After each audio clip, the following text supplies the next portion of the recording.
This is Kayler from 5th period, and my one thing from the 321 was decomposing functions, which is part of lesson 1.7.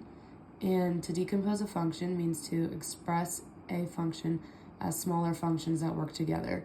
So you basically want to look for an inner function and an outer function in order to find the different components of a function. So it's basically how these two functions come together to make a composite function. So from the composite function, you want to find the two smaller ones. So I did some examples for this.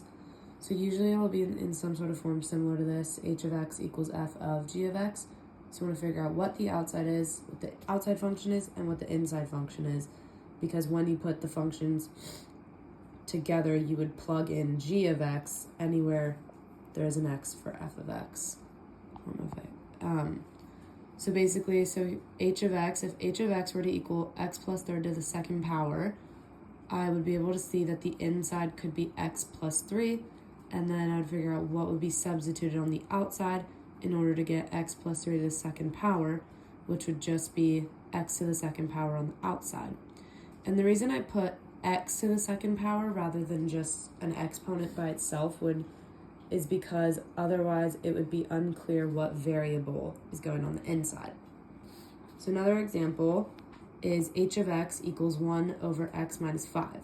So I could look and do 1 over x as my outside and then see what would I need to get 1 over x minus 5, and you just need to put x minus 5 in place of x. So if this were f of x, instead of writing x right here, I would write x minus 5 because x minus 5 is what g of x is, and g of x goes in place of x in f of x. So another example right here is just h of x equals square root of 2x plus 3, and I see that I have 2x plus 3 for my inside, and my outside is just square root of x. Because if we were to plug in square root of x, we get that function. Okay, so a slightly harder example right here is h of x equals sine of 3x squared plus 1.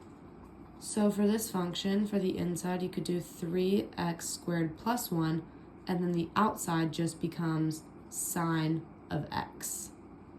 And then for my last example, I just have h of x equals 3x minus 1 to the 4th power. And for this one, I'm pretty sure, yep, you could just do 3x minus 1 for the inside, and then the outside function